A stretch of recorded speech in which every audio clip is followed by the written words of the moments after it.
Ganun pa man, ang lahat ng mga ginastos at saka lumalabas at saka yung pumasok nitong taon 2024 dapat na-audit yan lahat ha.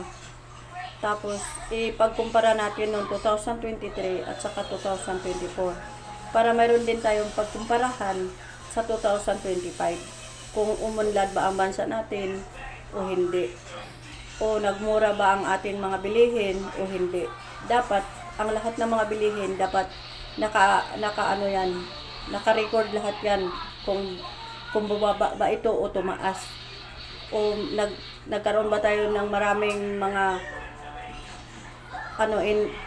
inaani sa mga magsasaka na binibenta ito sa ating kamerkaduhan, o ipagkumpara ito natin sa 2025. At ang sahod dapat taasan natin ito sa 2023, okay? 25. Dapat hindi pa baba ang ating sahod, kundi pataas ito.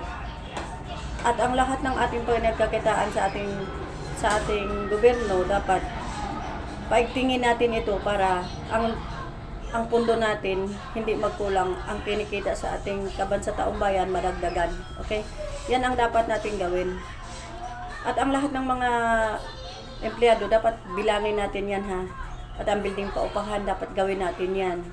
Ang magsasaka natin, lagi natin i-monitor at lagi natin itong bigyan ng pansin na magmura ang bilihin sa ating kamerkaduhan, dahil sa ating mga magsasaka mayroon tayong mga bilihin na nagmumura.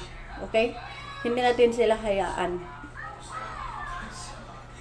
At pagtingin din natin ang kalinisan natin sa kasapaan at sa kanalan, at ganun din ang pagtuldok sa droga.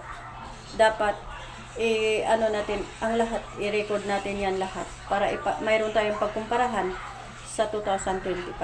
Yan ang dapat natin gawin ha.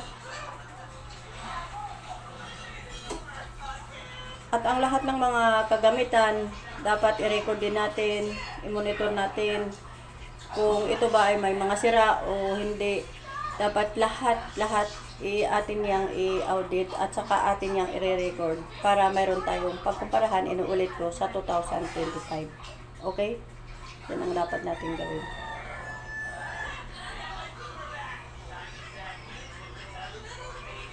Huwag tayong mag-away-away, wala naman tayong mapapala dyan sa away-away. Wala tayong magagawa sa trabaho pag mag-away-away tayo.